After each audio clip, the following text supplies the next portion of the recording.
Как часто вы переживаете из-за денег, что их не хватит? А что будет, если вы заболеете и с вами что-то произойдет? Хватит ли вам денег? Инвестиции делают из тебя богатого, нежели богатый потом начинает заниматься инвестициями. В этом выпуске подкаста я позвал эксперта номер один по финансам Алибека Жалгазбаева. Многие из нас научились зарабатывать, иначе бы они не жили бы. Мало кто умеет сберегать и еще меньше умеет приумножать. И мы на простейшем языке, буквально на примере овощей, рассказали, как из точки, когда вы выживаете, дойти до точки, когда деньги, которые приходят к вам пассивно, то есть вы ничего не делаете, а они приходят к вам, позволят вам выйти из игры в деньги. Я пенсионер. Что значит пенсионер? Это когда пассивный доход, который мне приходит без моего участия, покрывает все мои базовые расходы. Большинство людей, конечно же, не посмотрят этот выпуск, так как они всегда будут в этих крысиных бегах. Но те, кто зашарят, выжмут из него максимум. Ставьте лайки, комментируйте, делитесь этим видео всем своим друзьям, потому что это действительно нужно понимать и знать. Для нас команда это супер важно, потому что мы действительно делаем вклад через образование, через вот такие вот подкасты с экспертами.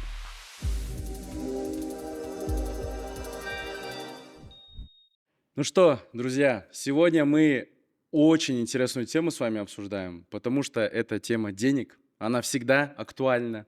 И сегодня я позвал эксперта номер один в этой области, именно в финансах, Алибека Жалгазбаева, человек, который именно не только умеет там правильно, понятно доносить информацию, но и этому обучает, инвестирует сам, практикует. И я, кстати, очень много именно по личным твоим рекомендациям вещей применил, за что отдельный рахмет, поэтому тебя, собственно, и позвал.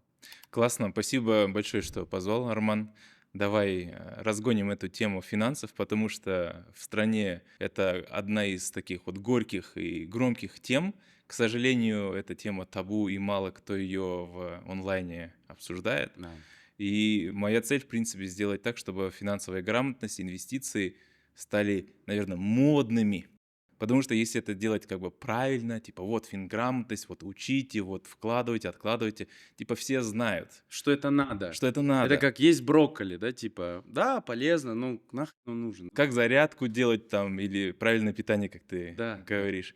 Но если это становится модным, если об этом говорят, как той, например, то это автоматически передается и детям, и следующему поколению, и взрослые начинают это делать.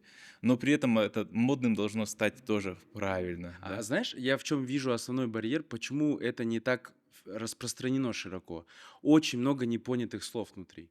Очень много непонятых терминов. То есть люди просто не понимают изначально даже слово там финансы, что означают финансы. Давай начнем вообще с базы, окей? Давай. Что такое финансы? Финансы – это одновременно поток приходящих и уходящих тебе ресурсов, как ты ими пользуешься, как ты их накапливаешь и как ты их вкладываешь на будущее. То есть это же ресурс, который можно использовать прямо здесь и сейчас. Это ресурс, который ты можешь добывать активно и пассивно. Мгм. И от того, как грамотно и неграмотно ты им распределяешь, Да. у тебя и возможности открываются или закрываются. То же самое, как с твоим свободным временем.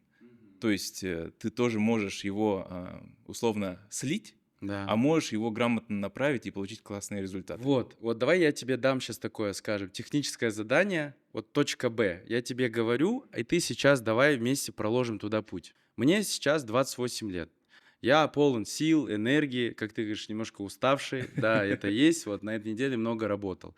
Я понимаю, что у меня энергии, ну, дай бог, будет максимально много, но в то же время я понимаю, что если, не дай бог, я сейчас заболею, что-то со мной произойдет, то у меня будут проблемы, потому что очень много на мне, да, зациклено. Мгм. Давай возьмем меня как пример. Я думаю, аудитория тоже параллель проложит, да, то есть давайте представим, что вот вы там, что-то с вами случилось, и что нужно сделать, чтобы без меня приходили деньги, я базово выживал, ну и в идеале, конечно, еще какие-то деньги имел сверху. И еще, вот это пока первый Мгм, слой мгм. такой. Теперь давай детализируем. Я вот для себя конкретно приведу пример. Что мне сейчас надо делать, что мне сейчас надо понимать, чтобы к 40 годам выйти из игры в деньги. То есть, что для меня значит выйти из игры в деньги? Это когда, первое, у меня минимум перекрывается мой расход, да, Здесь давай не будем вдаваться в подробности, у всех же свои же, да, тут будут моменты. И второе, это чтобы у меня еще было сверху, чтобы я мог, как вот эти европейские бабушки, дедушки, на мотоцикле кататься по Европе там и так далее. Вот мы же к этому уже все хотим в идеале. Давай, Конечно. все, погнали. Что Я, нужно я первое? должен, во-первых, отметить то, что вот мы летом встречались, и Да. ты вот эту вот тему, а что, если со мной что-то произойдет, если я устану, а что будет через 5 лет, там, если я не смогу работать, ты вообще эту тему как-то вот так вот к ней относился с сильным отвержением к нему, как будто бы это никогда не произойдет. И сейчас как будто бы ты, не знаю, как будто бы повзрослел, что ли, и сам намеренно готов в эту сторону идти. Это очень классно, да? То есть Да. финансовая грамотность, она как медленно-медленно просачивается в Ну, твои не от мозги. хорошей жизни тоже, в том числе, да. Понятное дело, что мы не всегда молодые. Сейчас мы можем решить любую проблему, если поднажать, если уж вообще припрет, да, так скажем, всегда можно что-то, скажем так, замутить, сделать и выкарабкаться. Но у тебя семья, у тебя компания, у тебя Трое сотрудники, детей. у тебя папа, мама, родственники, которые как бы, ну, на тебя смотрят, от тебя финансово зависят. 100%. Правильно Да. же? И с тобой же может что-то произойти. Вот.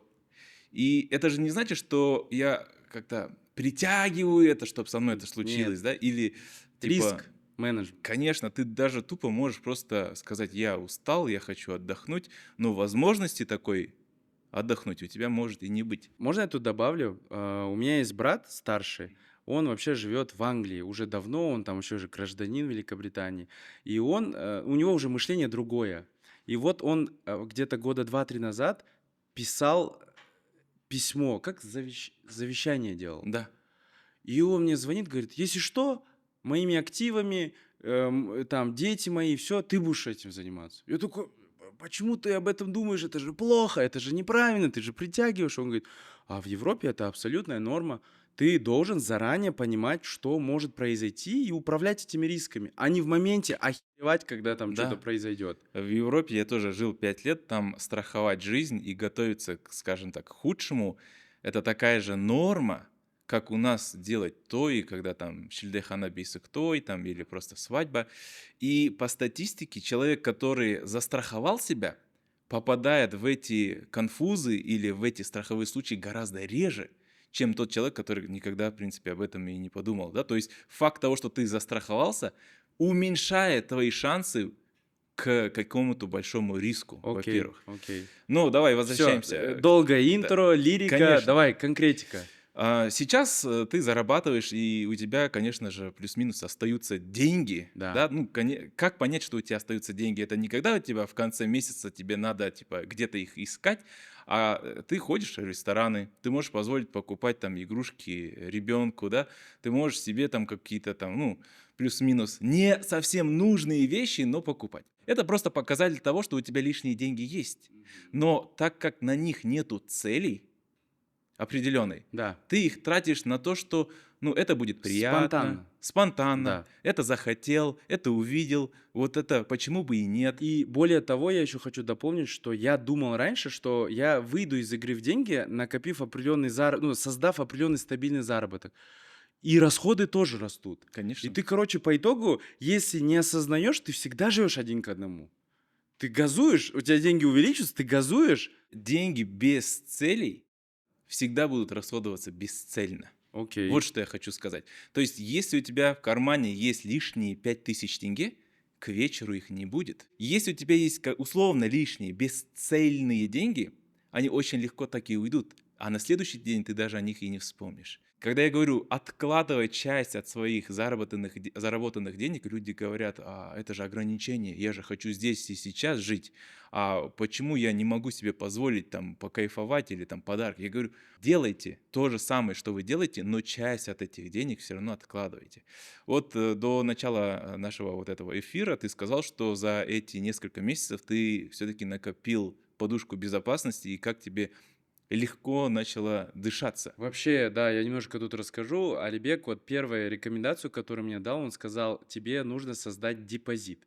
Это нужно для того, чтобы ты чувствовал себя спокойно. Депозит не банковский, а это называется такой вот emergency fund, депозит на непредвиденные обстоятельства. Просто деньги, которые у тебя тупо лежат и И вот, заставляют тебя хорошо короче, у чувствовать. меня до этого был реально стресс, и особенно у Карины был нереальный стресс, потому что мы действительно жили один к одному. Причем заработок реально там рост и растет, но при этом расходов дофига становится, тем более, когда трое детей. Это знаешь, когда это путешествуешь же всей Конечно, семьей, это же конечно, салам да. алейкум вообще в целом. Ты вот столько выделяешь, а вот столько Это потом знаешь, как тратится.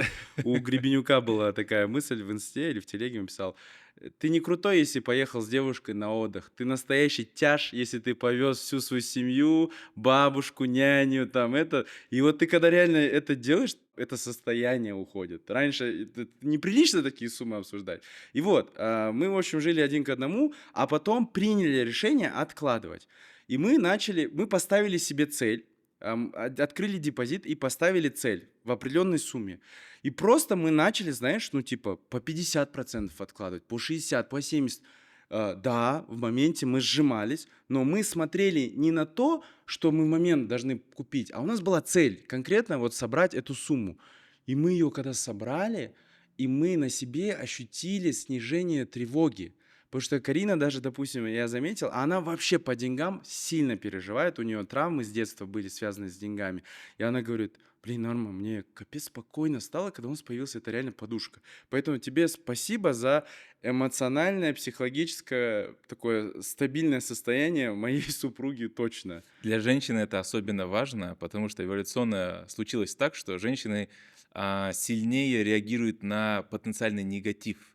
Ну, так как они физически более слабые, да, и как бы мужчина исторически воевал, защищал, а женщины надо было как-то избегать будущих конфликтов или будущих проблем, и ощущение к стрессу, ощущение к будущим проблемам у них острее. Это, по сути же, страх выживания. То есть, если Да, ты не имеешь денег, и ты же, ну, подвергаешь себя, еще своего ребенка, когда у тебя еще дети появятся. Ну, конечно, короче, да. все, это понятно. То есть, мы тогда переходим, это был первый шаг, правильно? Первый шаг просто тупо создать подушку Супер, безопасности. все, зафиксировали.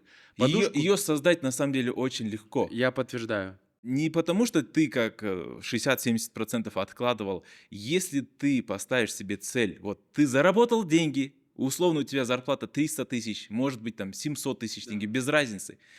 Какой-то процент сразу выделяй. Давай вот практически, вот для человека, кто зарабатывает там от 300 до 500 тысяч тенге, давай возьмем реальность, да, там, как есть, типа, вот сколько ему нужно откладывать в идеале?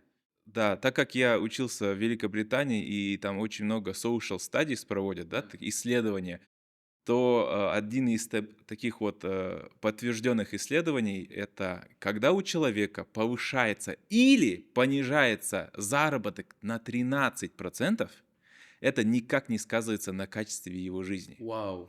То есть, если ты условно 500 тысяч зарабатываешь, и 13% это сколько? 75 тысяч тенге, да? 65 тысяч тенге сверху. Да. Если ты получаешь настолько больше или настолько меньше, то Ничего не меняется. ничего не меняется. Вот можно даже просто тупо привести пример. Вот каждый год у нас в Казахстане зарплата растет. Ну, иногда там каждые полгода, иногда каждые 2 года, ну, в среднем. Ну, в среднем. И каждый раз, когда ты повышаешь свой доход, жизнь становится лучше.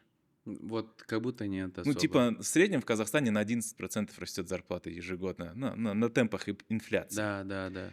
И вот ты получил на 13, на 11% больше, ты не стал на 11% счастливее или богаче. Нет. Ты точно так же, у тебя почти ничего не Прикольно, поменялось. прикольно. Теперь, это значит, что ты можешь у себя эти деньги забирать намеренно, без уменьшения качества своей жизни. Потому что людям кажется, что если я начну у себя забирать, То я я там минус, зажмочу, да. ужиматься. Это не про ужимание. И теперь смотри, давай такой момент. Давай Мгм. возьмем, сколько ты сказал, 75 тысяч тенге? Ну, в случае- 65, 65. Это в случае сколько человек зарабатывает? 500 тысяч. 500 тысяч, да? 65 тысяч тенге.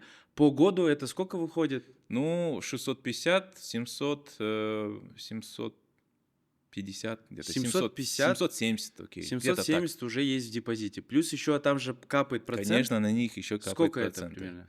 Ну, еще 50-100 тысяч можно добавить. Окей, 850. 850 тысяч. Просто у тебя лежит.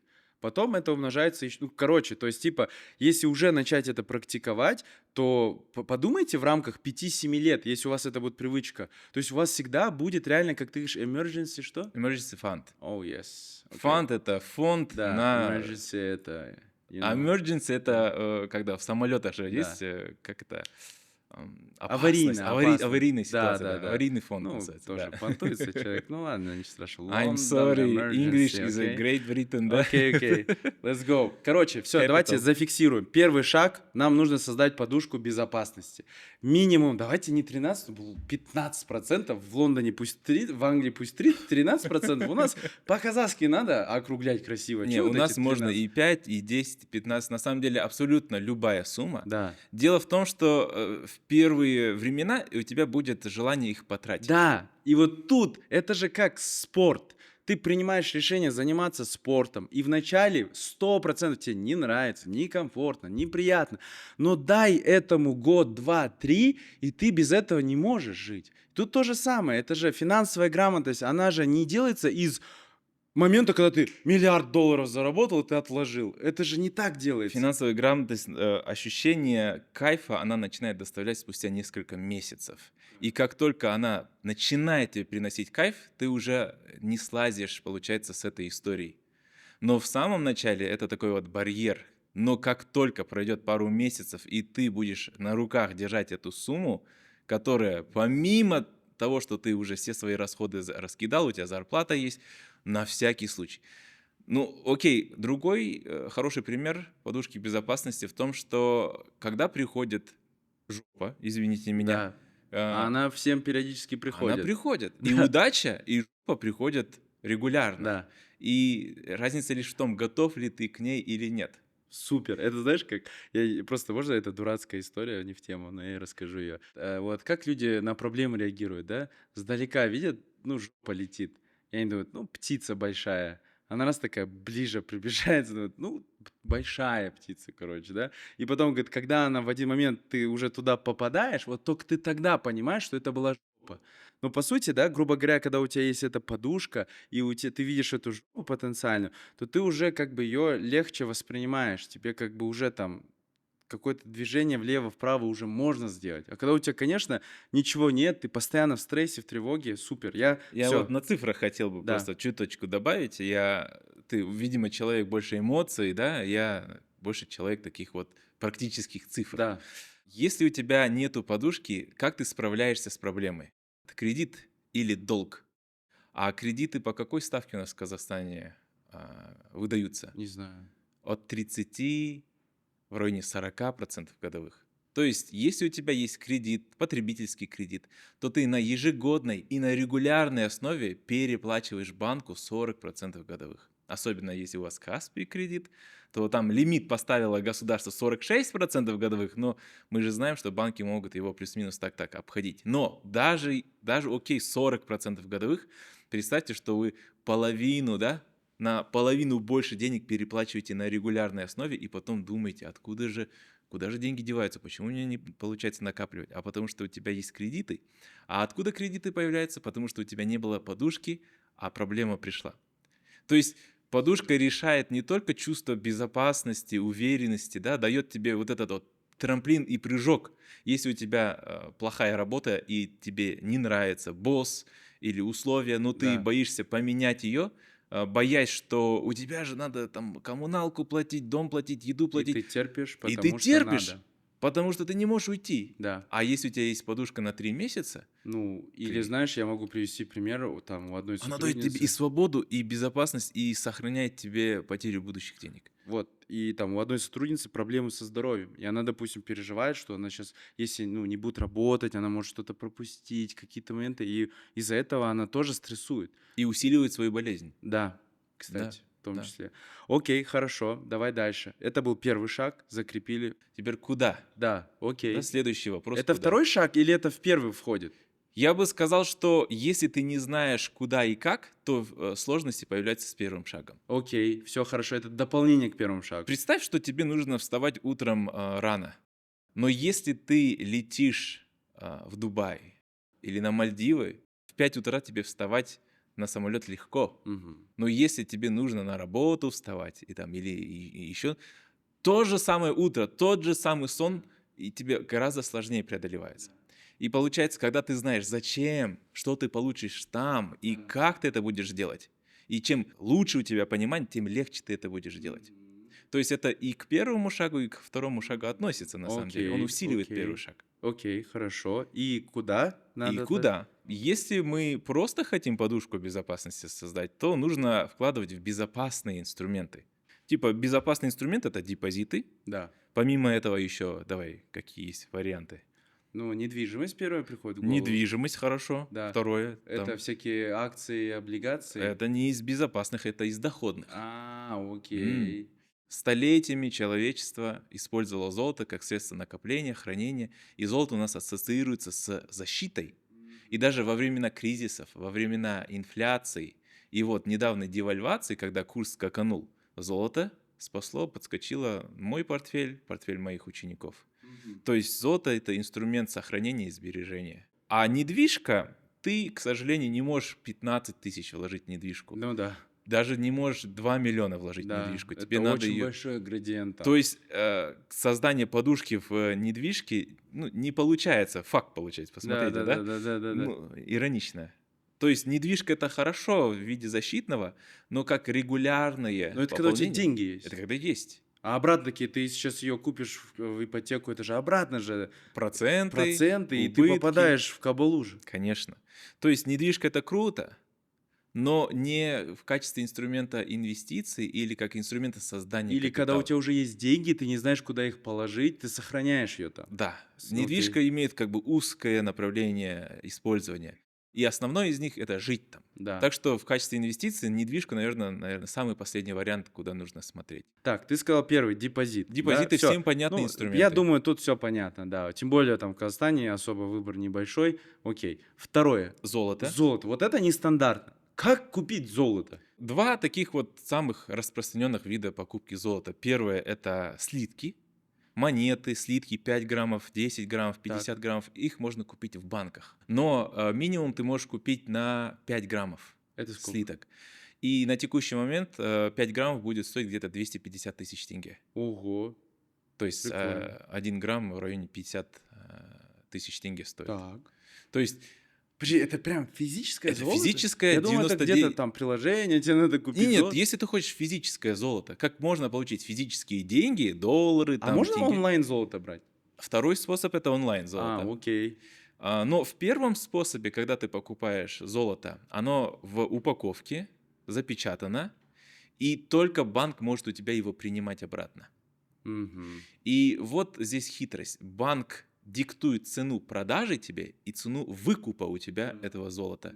Точно так же, как в обменнике курс доллара Да. диктуется обменником. Так. И вот эта разница между ценой покупки и продажи Да. называется спред. Разница между ценой покупки и продажи одного и того же актива в одном и том же месте. Супер, все, закрепили. Так, и что вот, смотри, я покупаю это золото, беру его и жду, ну, в смысле, вообще не жду, а просто держу там деньги. Да, но я хотел сказать про банки, как они нас обманывают. Спред в банках составляет от 5 до 15%. Это значит, если ты вложил 250 тысяч тенге, купил 5 граммов, и в эту же секунду хотел продать это золото обратно в банк, то он у тебя купит ее примерно за 200 тысяч тенге. Меньше, то есть, Да, получается. за 210 тысяч тенге. То есть с разницей от 5 до 15%. А нафига тогда брать? Просто чтобы было в целом? Просто люди не совсем грамотные и не понимают, что такое спреды, не понимают, что такое проценты, как они работают, а банки же сами диктуют. Поэтому если люди согласны выкупать у банка и продавать банку с разницей в 15%, банк это же будет делать. Он же зарабатывает на вас 15%. Да. Надеюсь, не слишком сложно, да? Да, То ну есть ты что-то сейчас, зачем это движение мы я сделали к по чему? итогу? Что золото идеальный инструмент сбережений, Сбережение. создание подушки безопасности. Да, ты хочешь вообще абсолютную защиту, ты не веришь в тенге, ты не веришь в доллар, ты не веришь в юань, да, например. Ты там кризисы, тебе все страшно. Золото идеальный инструмент. Он там сильно не двигается по цене, да, условно? Он за последний год 30% дал в долларах прирост, если что. Прирост. Это да, он же, говорю, кризисные моменты растет, да, то есть когда приходит жопа для всех, Да. держатели золота становятся богаче. Можно вопрос? Давай. А вот эти слитки ты покупаешь, допустим, и они у тебя хранятся, или ты в банке можешь их хранить? Ты можешь их у себя хранить, ты можешь их в банке А хранить, хранить в банке, ячейке. это там ты должен за это платить, да? Да. Но есть классный второй способ покупки электронного золота, который уже в банке находится, Опа. уже в ячейке. Так. И покупать можно от 0,3 граммов, Вот и то есть все. от 15 тысяч тенге. Прикинь, за 15 тысяч золота взял. Круто. 15 тысяч тенге ты покупаешь маленький кусочек золота, физического золота, который находится в ячейке, и ты покупаешь его точно так же, как на Каспи приложении ты переводишь с депозита А где деньги это можно туда-сюда. сделать? Это делается на брокерском счету. Вот тут все, минус все люди. Окей, что такое брокерский счет? Да. Мы знаем, что такое банковский счет. Да. Мы знаем, что такое банк. Банк работает с депозитами, с кредитами, с валютами. Брокер – это точно такой же банк, но он работает уже с акциями, с золотом, с фондами и с другими ценными бумагами. То есть банк работает с потребительскими, а брокер работает с активами. Мгм. И А что такое активы? активы, ну, например, твоя машина – это актив. Да. Твое имущество, которое можно превратить в деньги, А, все, что Это можно актив. превратить в деньги, это актив. Да. Окей, хорошо. и он становится более активнее, да, активным, если он еще и деньги тебе приносит. Окей, То есть, хорошо. Условно, если ты купил автомобиль и сдал ее в аренду, или там КАМАЗ, он же еще тебе как бы аренду Активно, приносит. да, приносит деньги. То есть там есть цена, стоимость и есть пассивный доход, который он Все, приносит. принято. Теперь, золото мы, ну как разобрались? Ну, Давайте брокерский счет давай мы я открывать- сразу покажу у себя на телефоне, как легко купить золото. На самом деле я прям хочу прямо сейчас показать. Давай запись экрана только включи, чтобы мы видели потом. Вот, посмотри, я захожу в приложение Paidex, это наш, например, казахстанский брокер. Здесь я недавно создал себе инвестиционный портфель вот на 10 тысяч долларов сейчас. Он уже показывает 6% прироста. Я захожу вот в маркет, пишу сюда GLDM. Это просто код золота. Вот, видишь, просто GLD вышло. То есть я могу сейчас купить золото за 277 долларов. Если они у меня есть, к сожалению, их у меня нету. Но если бы у меня деньги лишние были бы, вот здесь вот у меня просто 6 долларов доступные есть. А они откуда, с Каспи могут сняться, да, допустим, даже? Я должен эти Карту деньги привязываешь? заранее туда отправить. А, ты должен отправить туда. Это как карта тоже, да, по сути, такая некая? Это счет. Счет, Это счет, счет, да. Окей. И если мы посмотрим на то же самое золото вот в размере, здесь, историю не хочет он показывать. В общем, золото, оно и в Америке золото, и в Африке золото, и в Казахстане золото, и цена на него одна и та же. А где это золото, допустим, будет храниться? В каком банке? Там написано? Все активы, которые ты покупаешь через брокера, хранятся в депозитарии. Депозитарий – это государственная организация, которая занимается тем, что просто ведет процесс хранения и учета, что кому что принадлежит. То есть, например, твои деньги в Каспии, ты на экране их видишь, там, условно, 10 тысяч тенге. Они где находятся? Они в твоем телефоне Ну, я находятся? как думаю, они в Каспи находятся. Они где-то там существуют, скорее всего, в банке, скорее всего, в какой-то ячейке. Просто в твоем приложении показывается, что вот эти деньги принадлежат Арману. Точно так же депозитарий. Это уже не привязка к брокеру, это не привязка к банку. Это общая единая система Мгм. учета. Мгм. То есть неважно, какой у тебя брокер, если ты купил фонд на золото, то там прописывается твое имя, что действительно ты владелец этого золота. На экране у тебя высвечивается типа 1 штучка фонда золота там, или 10 штучек. Окей, То есть окей. электронные деньги в Каспи и электронное золото в брокерском Одно и то приложении же. примерно одно и то же. Просто золото более надежно хранится даже, чем деньги в твоем Каспи. Вот что я Окей. хочу сказать.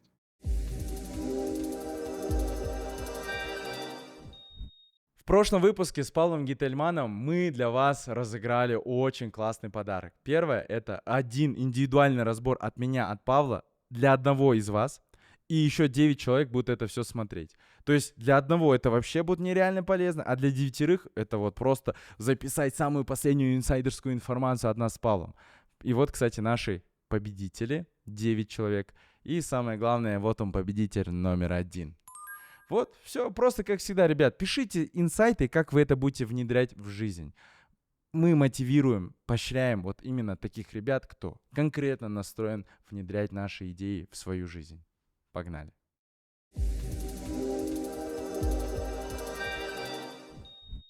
Давай так, мы идем, получается, сейчас в первом пункте мы немножко дальше углубились туда, да? Да. Все, на этом, я думаю, достаточно. Вот на первый раз, я думаю, достаточно. Или что-то еще надо знать?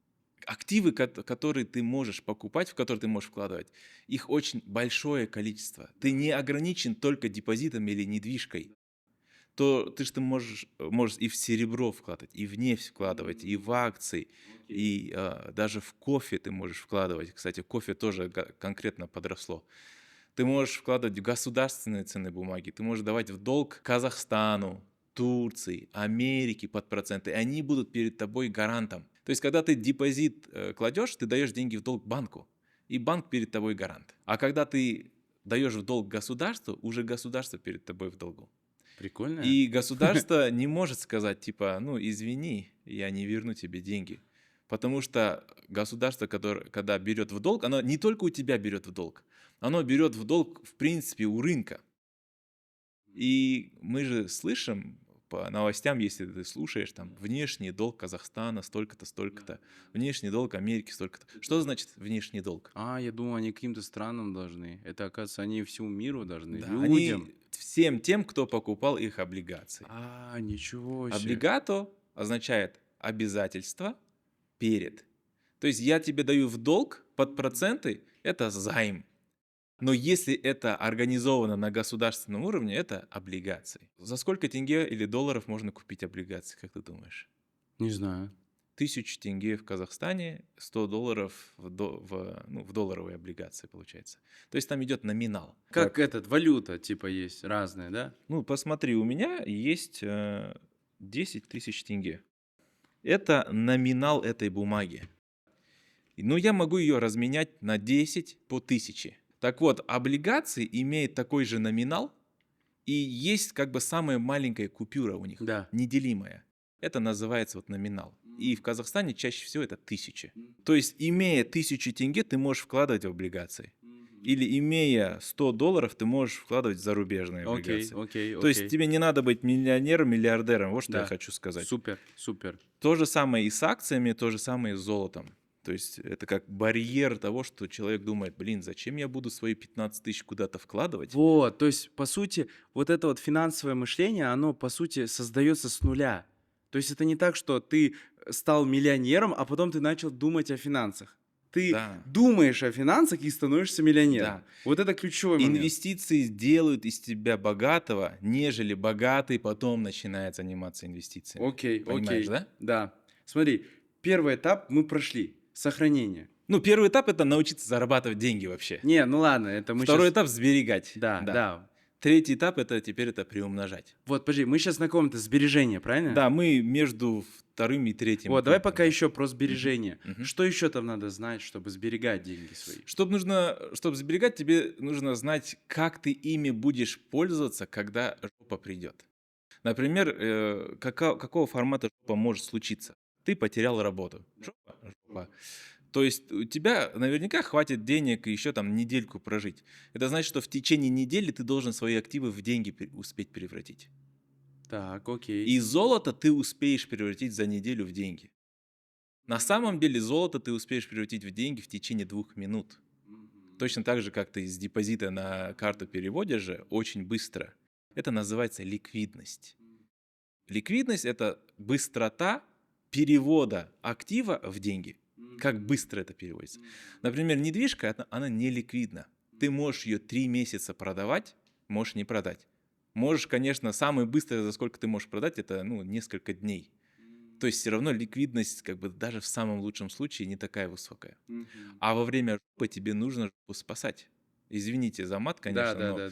Да. И получается, акции, облигации, фонды, золото, они мега ликвидные инструменты, которые в течение нескольких минут можно превратить в деньги. То есть твоя подушка должна быть безопасная. Поэтому обратно-таки квартира сложные, Да. это сбережение, потому Да. что ты квартиру за неделю можешь и не продать, или Да. машину ту же. Или часть квартиры не можешь продать, а часть золота можешь продать. Именно сколько тебе нужно вывести, да, так Окей. скажем. Сори, я сбил Мгм. первое. Оно должно быть защитным инструментом, да, то есть когда жопа приходит, например, кризис или девальвация, она должна сохранить свою стоимость. Это Мгм. первое, твоя подушка должна быть устойчивая.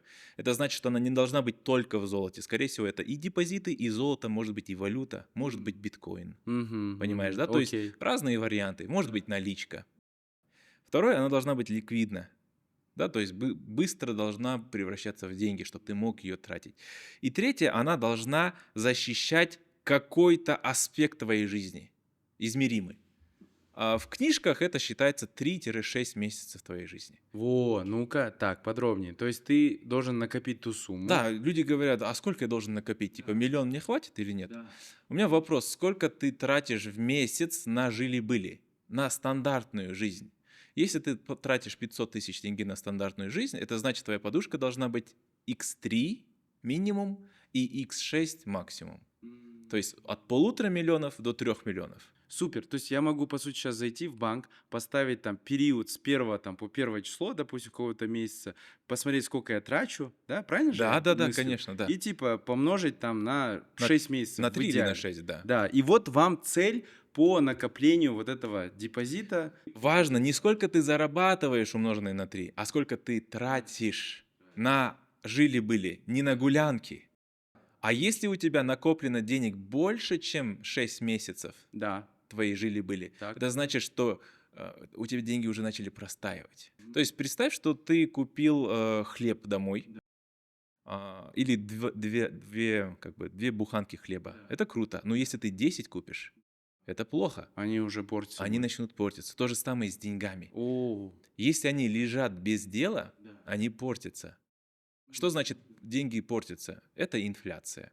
то есть чекпоинт, как бы вот первый этап, зарабатывать там, научились, да, ну, надеюсь, большинство моей аудитории научились. Второй этап, накапливать нужно до момента, вот полгода тебе вот нажили-были твоих расходов, и все. Да. Дальше нет смысла их накапливать. Дальше нет смысла в защитных инструментах накапливать. Супер, идеально. Все, проходим теперь дальше, у нас переходим мы уже к третьему этапу, правильно я понимаю? Вкладом, конечно. Это уже вклады, которые создают потихоньку денежные потоки к тебе. Да, пассивный доход. Но без твоего физического участия. Да, правильно же или я с понимаю? минимальным твоим участием. Супер. Да, конечно. Это вот то самое, зачем это все нужно в принципе делать. Капец, это же вот 3 шага к свободе, да? Да. Первый шаг зарабатывать научился, второй шаг это обезопасился. Многие из нас научились зарабатывать, иначе бы они не жили бы, да, Да, грубо да, говоря. да. Мало кто умеет сберегать и еще меньше умеет приумножать. Но от сбережения до приумножения прям очень близко. То есть, если ты научился второй этап делать, третий этап прям вот так вот. Let's go. Ты уже проснулся, ты уже встал с кровати, типа одеться и выйти из дома уже легко. Да. Самый сложный. Нет, ты уже помылся, в туалет Да. сходил, уже трусы надел, Да, там да, да. только джинсы, футболку и выкатил. Но для меня самое сложное просто с кровати встать. Да. Как бы, ну, Окей, все. Давай теперь уже оденемся и выкатим, да? То есть третий этап. Теперь, а зачем мне приумножать надо тоже? Например, ты работаешь сейчас, и тебе в кайф работать. И если у тебя начнется как бы источник дохода появится, который тебе будет покрывать твои жили-были, возможно, у тебя упадет мотивация работать. Мол, я же и так зарабатываю. И для того, чтобы мотивация не падала, у тебя должна быть какая-то вот такая вот яркая, приятная цель для накопления. Опять-таки, чтобы накапливать, Обрадовать, цель нужна. чтобы накапливать нужно зачем?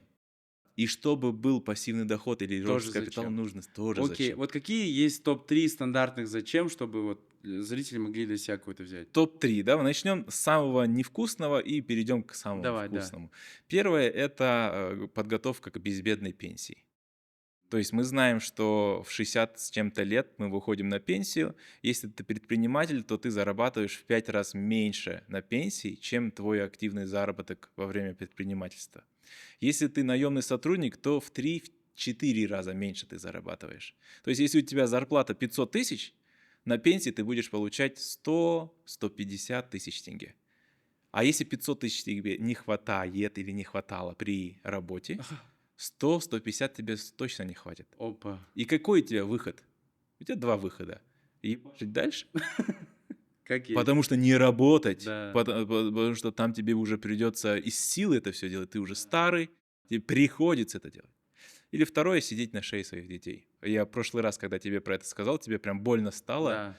именно сидеть на шее своих детей, потому что ты знаешь, как это сильно будет их ограничивать. Как это их ну, потоки денежные, каких это, ну, ты просто грузиком, как залетаешь на них, они с тобой бегают. У них своя семья, у них своя карьера, они еще сами не стали на ноги, они тебе еще тебя должны содержать.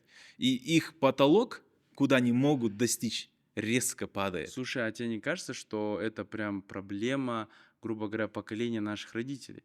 Но дети — это наши инвестиции на самом деле. И мы их растим, в принципе, уже с детства закладывая Не, с намерением, ты что... согласен, что поколение наших родителей, они вот не знали об этом? И я часто вижу. У меня есть решение, ответ на это. Дело в том, что то, что я описываю, это инструменты капитализма. А мы жили в социализме.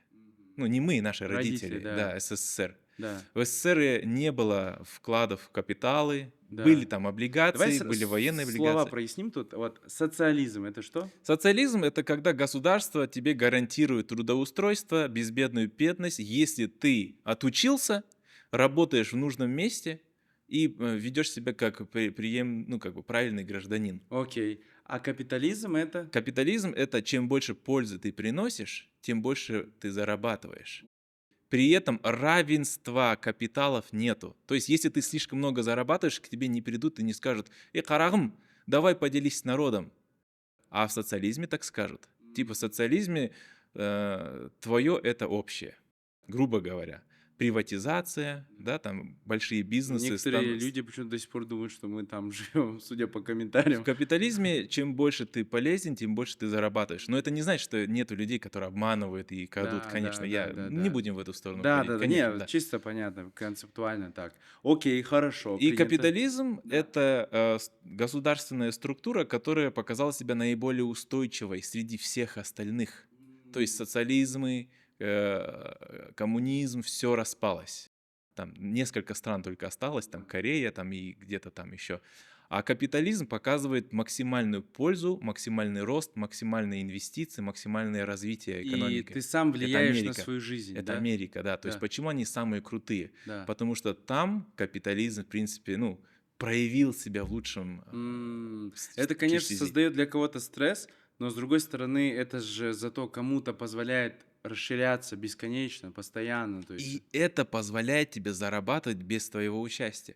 То есть, например, компания Apple, как она стала крупной?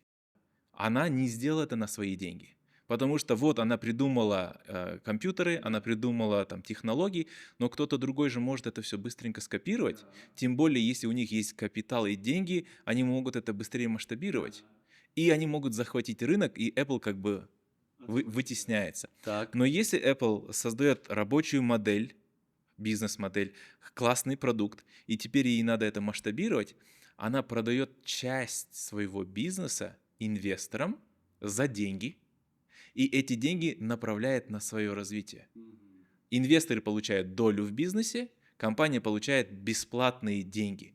Компания активно расширяется, растет, инвестор получает часть от прибыли, заработанной И компанией. они растут, и эти растут. И те растут, Да. и те растут. И государству хорошо, потому что больше налогов, и обычному человеку хорошо, потому что продукты хорошие появляются. Да, их больше становится. Их больше становится, больше Супер. выбора, меньше стоимости, это и есть больше акции. конкуренции. Да, это акции. Акции — это доля бизнеса. Мы можем купить акции Каспи, Халык-банка, Кейсел, Фридома, Казатомпрома, Кегак, Казахтелекома. Это из казахстанских. Казмунайгаза, Ирастаны и так далее. Также можно купить Netflix, Disney, Tesla, Microsoft, Google, всем тем, что мы пользуемся, чем мы и кушаем, Макдональдс и так далее. Окей. Покупая долю бизнеса, ты становишься совладельцем ее и претендуешь на право голоса и на право на дивиденды. Да, то есть у тебя два права. И человек говорит: вот я купил акцию Apple, я стал совладельцем. Ну да, ты купил, но ты купил очень маленькую долю.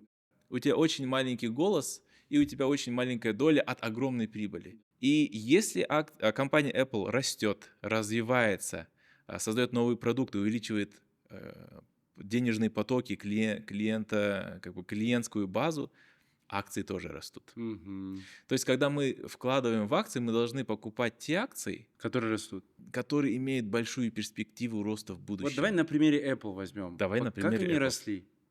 Вот за какой-то промежуток времени. Последние 15 лет средняя доходность акций Apple составляет 25% годовых в долларах. То есть ты покупаешь за сколько акций стоит вот Apple? Сейчас они стоят где-то $230. 230 долларов одна акция. Одна акция 230 Вот, давай, долларов. все. Вот я купил за 230 долларов одну акцию. И Мгм. вот сколько у меня прирастет в год примерно? Там нету гарантированного Да. прироста. Ну вот, исходя из прошлых данных, их прошлых лет. На 25% каждый год. Это, Давай я Да, вытащу да, да. калькулятор. Давай мы начнем с более простых цифр. Я Да. прям с более реальных цифр. Давай-ка я лучше тебе сразу график покажу, да. чтобы никого не обманывать. Сейчас вот в 2010 году акции стоили вот 20-15 долларов за штуку. Проходит некоторое время, они стоят 30 долларов уже. Проходит еще некоторое время, стоит 40-50 долларов. И сейчас вот 214 долларов. X10. Если вот так вот сделать с 2010 года, с 1 марта, то прирост 2236%. Это x23. X23. Да. То есть ты В вложил долларах. 100 долларов, и у тебя все, оно превратилось в 230 долларов. 2300. Ой, 2300 Да, долларов. 2300 долларов. Охренеть. Окей. Получается за 15 лет. И получается, смотри, ты вот туда деньги вложил, а ты можешь их вытащить в любой момент? Ты их можешь вытащить в любой момент, когда рынок работает. Это будние дни в рабочее время. Ну, то есть, по сути, Да, там да. всегда можно. И ты как можешь вывести? Ты можешь продать там сразу? Ты можешь их продать, это превращается сразу в деньги, потом делаешь запрос на вывод. Окей. Запрос на вывод на твою карточку. И если ты хочешь срочный вывод, там 3 часа уходит на это, платишь комиссию. Если не срочный вывод, то там ждешь 3 дня. И налог за это платишь? Налог ты платишь через год. То Просто есть, отложить если надо. ты прибыль получил в 2025 году, то налог ты платишь в 2026 году. Но если ты купил эти акции Apple на казахстанском рынке, то налог ты не платишь. Опа. Государство Казахстана как поддерживает... Но блогеры платят. Прикинь, такое. Ну, смотри, любой доход налогооблагаем. Ну да. Но есть налоговые льготы, и льготы вводятся государством Что тогда... такое льготы? Льготы — это когда послабление. Типа, для всех условия такие, но для тебя вот такие поменьше, да, типа, для тебя поблажки. И поблажки или льготы налоговые вводятся государством тогда, когда государство хочет, чтобы эта сфера в стране развивалась. Помнишь, во время ковида был мораторий на проверку, плюс еще некоторые сферы вообще налоги убрали, чтобы не зачахла эта сфера, а выкарабкалась из кризиса. Так вот, Казахстан до 1966 года убрал налоги с прибыли на казахстанском рынке с инвестиций, ну, с акций, Казахстанский облигаций. рынок, что, в инвестиции казахский проект, казахстанский... Не-не-не, все, что торгуется на казахстанском фондовом рынке, Только это же весь мир торгует. не весь Не мир, весь. это где-то 50 зарубежных наименований Там Apple есть? есть. Ну, все, спокойно. Ну, самые популярные, там Да, да, Netflix да. есть, там Nvidia Окей, есть, окей. там Tesla есть, все, что интересно, Окей, все, что окей. Coca-Cola есть. И как эти акции теперь покупать-то? Опять-таки, у тебя есть банковское приложение, чтобы начать пользоваться деньгами, и у тебя есть брокерское приложение, чтобы начать пользоваться активами. Но даже если мы зайдем в любое банковское приложение, например, Жусан. Жусан — это один из моих банков, куда я зарплату получаю. Здесь на главной странице инвестиции. Вот. Просто, То есть да? тебе даже не надо скачивать никакое другое приложение. Вот мой публичный портфель, вот в Жусане. Вот у меня есть... вот я Там, открываю. наверное, вообще все просто тыкаешь и все, да? Вот у меня AMD есть, Amazon, Kigok, Nvidia, да, БЦК банк казахстанский наш. Конечно же, Каспий и так далее. То есть инвестиции уже находятся в наших телефонах, в тех же приложениях, которыми мы пользуемся. И они на главной странице. Вот заходим на Халк. Главная страница Халка. Вот он инвест, видите? Вот. Давай, короче, вообще вот супер по-тупому. Вот Давай. у тебя сколько же в самом банке было, стало? Ты уже сколько там деньги? Ты же, у тебя публичный какой-то есть депозит, да, там? У Для меня есть примера? публичный портфель, куда я вкладываю по 50-70 тысяч тенге ежемесячно. Так. Получается, почти прошло 3 года. Дай-ка я посчитаю сразу. Первый год я вкладывал, получается, по 50 тысяч ежемесячно, второй год 60 тысяч ежемесячно, третий год 70 тысяч ежемесячно. Умножаем это на 12, я вложил в общем, получается, 2 миллиона 160. На текущий момент у меня жусание 3 миллиона 400. Это за сколько? Ну, получается, почти за 3 года. За 3 года. Ну, неплохо. Ну, это еще при том, что рынок сейчас, ну, подупал, да, так скажем. То есть средняя моя доходность публичного портфеля, я в Инстаграме его веду открыто, каждый месяц показываю, куда вкладываю, как вкладываю, и средняая доходность не опускалась ниже 30% годовых. Она держится в районе 30-40. А депозит? Ну, на текущий момент 14% То приносит есть в депозит. 2 раза эффективнее, чем депозит. Минимум в 2 раза. И еще, если смотреть с религиозной стороны, это вообще супер. Ну, то есть, типа... Ну, например, в казахстанские акции, в казахстанские банки нельзя вкладывать мусульманам, потому Да. что заработок на процентах, на риба идет. Но есть акции, которые занимаются дозволенным видом деятельности. Ну, типа Apple дозволен, и в него можно мусульманам инвестировать. Там свои заморочки, но, в принципе, структура все то же самое. Все очень просто. Если у тебя в месяц получается 10 тысяч тенге всего лишь выделять, Да. ты можешь на 10 тысяч тенге покупать и акции, и золото, и облигации, и фонды. Ты можешь начать инвестировать, формировать капитал. Что такое фонды? Фонды – это набор из акций. Например, что такое овощ? Это помидорки, там, огурцы и так далее, условно. А что такое салат? Это набор овощей. Это набор овощей или фруктов или еще что-то. Так фонд – это набор ценных бумаг. Ага. Набор акций То есть или фонд набор это уже, облигаций. грубо говоря, за тебя выбрали подборку. То есть Да. это такой, есть же в Apple Music плейлист. Да. Топ 100 там. Плейлист рока, плейлист да, там поп. Да. И вот ты вот туда можешь закинуть, типа, за тебя готовое решение сделали. Да, естественно. Знаменитые фонды есть, да? какие-то? Знаменитые фонды есть. Это NASDAQ, Да. это S&P 500, это Dow Jones. S&P 500 самый популярный индекс, состоящий из 500 самых крупных американских компаний. А вот то, что Уоррен Баффет, там вот это все, у него тоже есть свой фонд, да? Вот Уоррен Баффет эти деньги вкладывает через свой банк Berkshire Hathaway. Но он также вкладывает и в фонды, и в отдельные акции тоже. Да. Все, понял. И его окей. совет такой: если ты не эксперт в инвестициях и это не твоя профессия, просто вкладывай в S&P 500. Тупо. То есть, грубо говоря, чтобы водить машину, тебе не обязательно быть профессиональным гонщиком или механиком. Да. Чтобы уметь дома готовить еду, тебе не обязательно быть профессиональным поваром. Если инвестировать, тебе не обязательно быть профессиональным финансистом. Знаешь, я вот понял, в чем проблема. Я вот сегодня, ты мне когда начал простые вещи говорить простым языком, я понял, что у меня на самом деле эта сфера вызывала страх, я туда не хотел смотреть, просто из-за того, что я не понимал что-то там, какое-то одно слово, какой-то один термин. И я думаю, что сегодня у зрителей тоже вот это расплелось благодаря тебе в целом. Я понимаю, что термины действительно вызывают конфуз, так же, как и в автомобильном... Да, в любой сфере, типа, есть термины, Да, которые конечно, ты такой, да. ой, это не моя тема. А там надо просто слова понять, и все. Самое главное в том, что как только ты определил свою цель, например, мы же не закончили с целями, помнишь, вот пенсия, пассивный доход, обеспечить будущее своим детям, да, например. И если ты уже выбрал для себя цель, тебе достаточно под эту цель выбрать там 3, 4, 5 ценных бумаг, и все.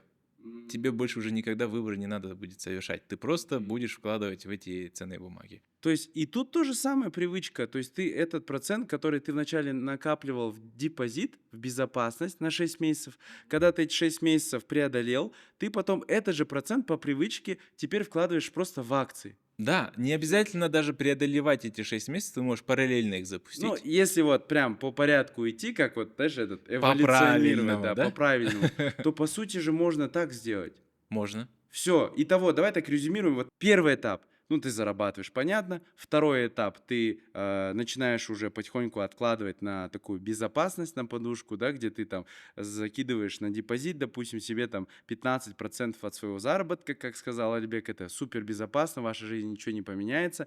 И при этом ты накопишь себе на 6 месяцев вообще жизни без работы, и это и есть безопасность.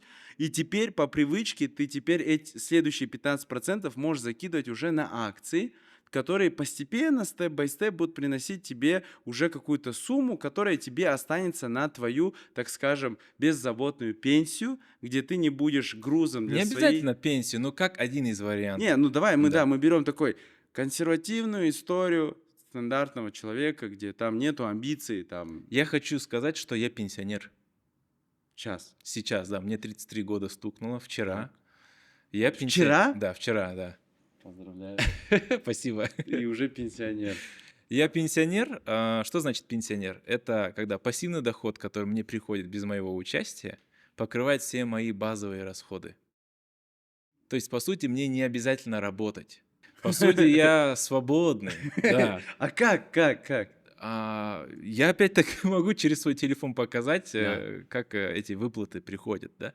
Окей, если я хочу пассивный доход, я выбираю инструменты, которые пассивный доход выплачивают. Это облигации, это займы, это дивиденды, дивидендные истории и, например, депозиты. Так, давай каждый пункт отдельно. Все, что я назвал, за то, что ты этим владеешь, тебе выплачиваются проценты или определенная сумма. Например, депозит – это не твои деньги, это деньги банка. Ты их дал в долг. Ты владеешь долгом. Да? Депозит означает то, что ты владеешь долгом. И за этот долг банк тебе платит проценты, за то, что он этими деньгами пользуется. Окей. Облигации – это то же самое, но ты не банку даешь, а бизнесу И государство. и государству. Да. Там тоже свои фиксированные проценты, там тоже свои сроки и так далее. Дивиденды. Например, если я купил акции Халык-банка, они за 2024 год выплатили, по-моему, 25 тенге плюс 9, 30 с чем-то тенге на каждую акцию. Типа 30 с чем-то тенге, мелочь. Но акции на тот момент стоили типа 180 тенге. То есть они дали доходность в районе там 20-21% годовых. То есть акции Халык-банка дали большую доходность, чем депозиты Халык-банка за тот же самый год. Понимаешь, Окей, да? окей. Ну и недвижка, которая может за аренду тебе выплачивать. То есть это все виды пассивного дохода, где твоего участия в принципе не нужно или минимум. Но если ты покупаешь золото, там пассивного дохода нету. Зафиксировал. Почему? Потому что золото это не бизнес, он не увеличивается, он не умножается. Он просто стабильно стоит. Он просто чуть-чуть стабилен может есть. расти, может. Да. Окей. Особенно в кризисы растет. Окей. Но он не дает тебе проценты за что-то там.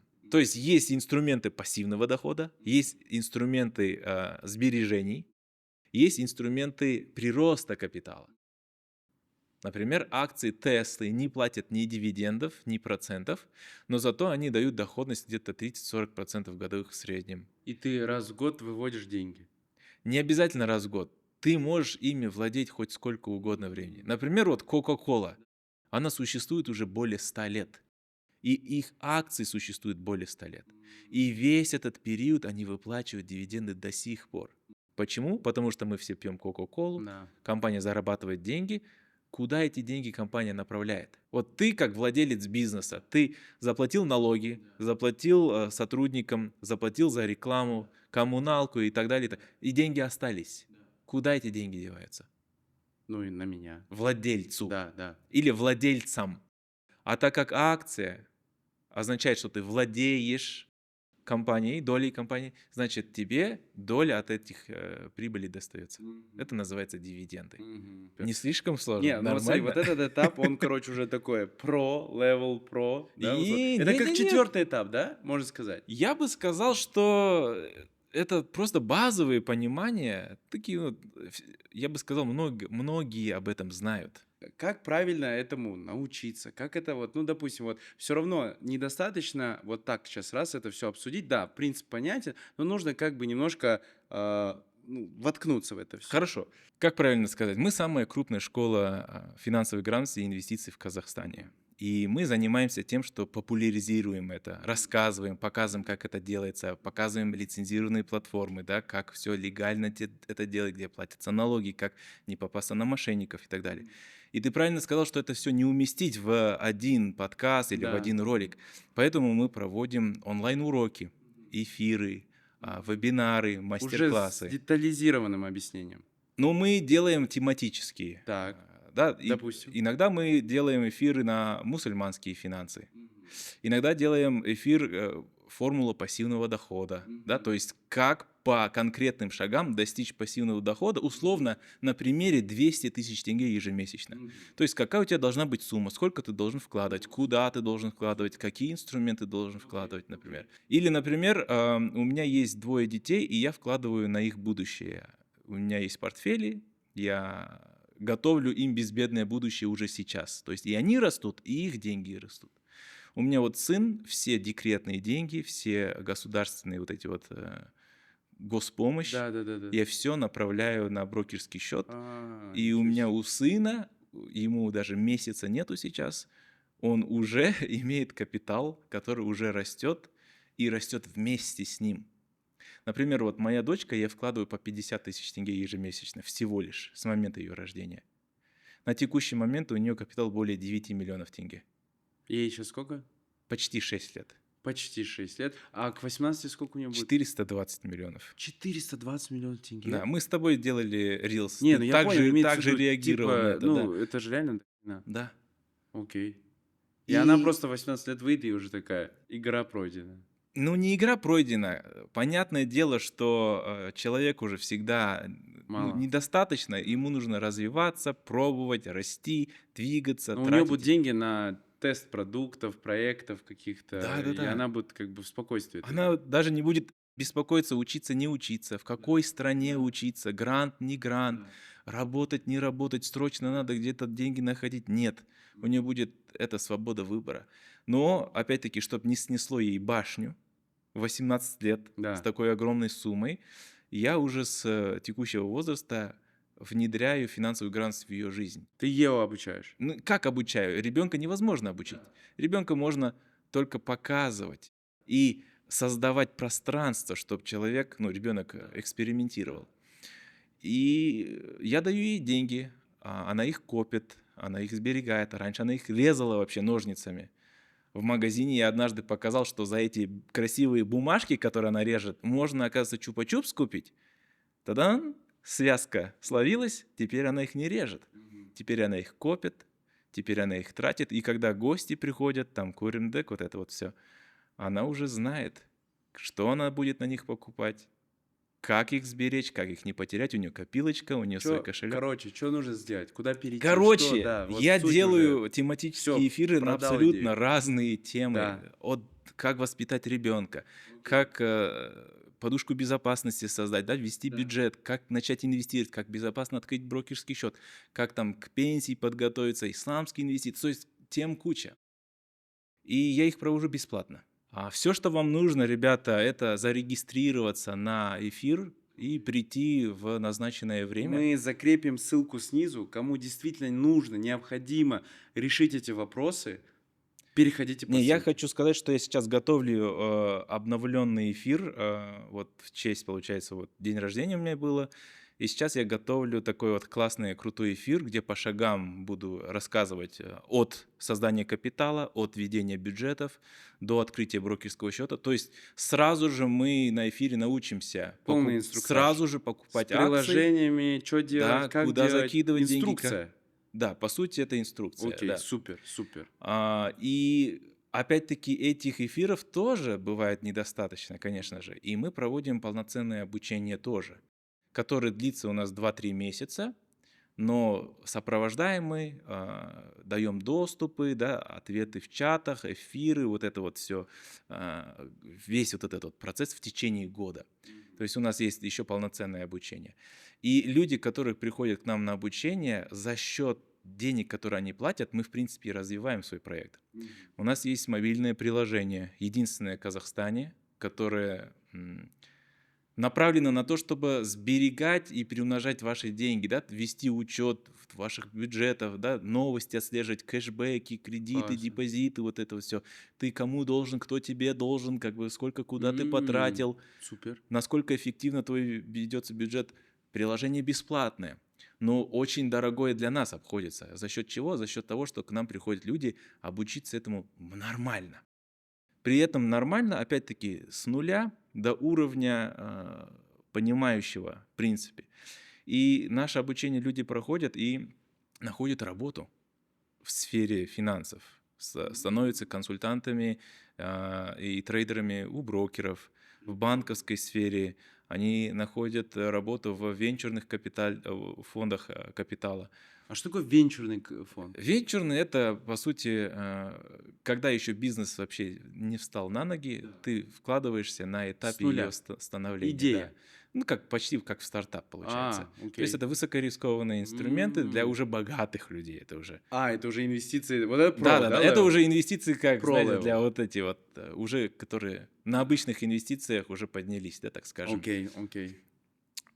И что я хочу сказать, эфиры у нас бесплатные, приходите, обязательно регистрируйтесь, ребята, вы не пожалеете. Я уже, если честно, уже просто думаю, так, надо сейчас так еще один депозит себе открыть, пока вот эту тему сделать. У меня уже... Я понимаю, что у тебя сейчас в голове Да, хаос, да, да. потому что я тебе накидал разные Да, возможности. ветки такие, типа, можно так, можно так. Когда можно ты делаешь разбор, твои ребята, предприниматели, которые тебя слушают, также типа офигевают. И так можно было, и так можно. А теперь даже надо все Да, структурировать. да. Типа как поэтапно, что куда делать, как не ошибиться, сколько куда направлять, где какие плюсы, где какие минусы. Это уже мы конкретно структурируем по этапу у нас в обучении. Я не говорю, что я сейчас всем приглашаю, там, приходите и так далее. Ну, у кого есть запрос, цель есть. Зарегистрируйтесь хотя бы на бесплатные наши Да. мастер-классы и эфиры. Там куча полезной информации, вы конкретно прокачаетесь, как минимум поймете, как достичь вот этого вот пассивного дохода, как можно, если вам, там, скажем, 30 лет, в 45 лет уже полную финансовую свободу иметь и стать пенсионером в этот Да. период, как защитить свои деньги от кризисов, девальвации, инфляции, вот этого вот прочего хаоса, который в мире постоянно происходит, как воспитать своих детей, да, например, там, финансово грамотных, потому что нас же этому не учили, Не верно учили, же? да. И наши дети будут просто тупо это повторять, и тоже в 30, в 35, в 40 лет только тогда начнут очухиваться. Блин, а что я про это раньше не думал, не делал? Так что, да, ссылочку внизу оставим. Закрепим, да. Ага. Слушай, спасибо за то, что дал видение, вот как у нас, да, собственно, подкаст называется, именно с момента вот точки А, когда ты выживаешь, до точки Б, где ты процветаешь и уже выходишь из игры в деньги. То есть, по сути, я вижу, что вот то техническое задание, которое я давал, типа, как вот выйти, да, там, к 40 годам из денежной игры, я понимаю. То есть теперь надо просто углубиться в каждый этап и, по сути, начать его делать. Все. Поэтому тебе за это спасибо. Я думаю, зрители тоже подтвердят в комментариях. И у нас, как всегда, по традиции, вы пишете свой ключевой инсайт и как вы его будете внедрять в жизнь. А за это ты что подаришь? В общем, каждому, кто напишет мне в директ в Инстаграме Алиджи Инвестор, кодовое слово «прорыв», 3 подарка. Рабочие техники накопления денег, это первое. Пошаговая инструкция, как открыть брокерский счет и купить свои первые акции. И третье, 7 шагов и ошибок начинающего инвестора. То есть шагов, Мгм. которые предотвращают эти Окей, ошибки. То есть окей. это всем. Окей, это для всех. Это для всех. Теперь второе. Для 10 комментаторов с хорошим классным комментарием курс «Деньги и я». Грубо говоря, это 10 дней по 10 минут финансовой грамотности. Супер. То есть начинаем от кредитов, от бюджетирования, от планирования. Конечный результат этого курса какой? Ну, результат человек получит. Появится четкое понимание, куда как двигаться, как распределять деньги. Инструкция тоже. Да, как Супер. избавиться от кредитов и как больше их не иметь. Чуть-чуть там про инвестиции, чуть-чуть про планирование, чуть-чуть про детей. То есть всего понемногу, но в нужной дозе, да, так скажем. 10 дней по 10 минут финансовой грамотности с домашней работой, с таблицами, со всеми делами. Супер. И одному из этих 10 лучших комментариев мы подарим наш флагманский курс, полноценный, называется «Опытный инвестор». Вау. «Опытный инвестор» — это курс, который у нас пользуется самым большим спросом. И у него как бы не то чтобы обещание, его цель такая — сделать так, чтобы человек тратил 2-3 часа на финансы и на инвестиции в месяц В месяц. и получал доходность от 20 до 40% годовых на регулярной основе, и понимал рынок, понимал акции и умел это уже монетизировать дальше. Окей. Получается, наш опытный инвестор, наш тариф, 70% учеников окупают его в течение первого года, некоторые в 2 раза, некоторые в 3 раза. То есть он такой вот стоит Практически. нормально, но и дает нормальный результат. И получается, для одного из этих 10 крутых комментаторов мы даем наш полноценный курс. В него входит еще и воспитание для детей, в него входит обширная психология, криптовалюта, налоги, исламские инвестиции, финансовая грамотность, понимание рынка, составление портфелей, анализ акций, облигаций, там дополнительные инструменты. В принципе, все, что Все, короче, нужно весь знать. цикл закрывается. Весь цикл, да. Для Супер. стандартного казахстанца, который не является профессионалом рынка, чтобы грамотно управлять своими финансами и иметь способность дальше это передавать другим даже. Вы делаете большое дело, на самом деле, если вы это раскачаете, а вы это неплохо раскачиваете, то действительно, дай бог, чтобы наши дети уже были финансово грамотными. У меня есть просьба для зрителей.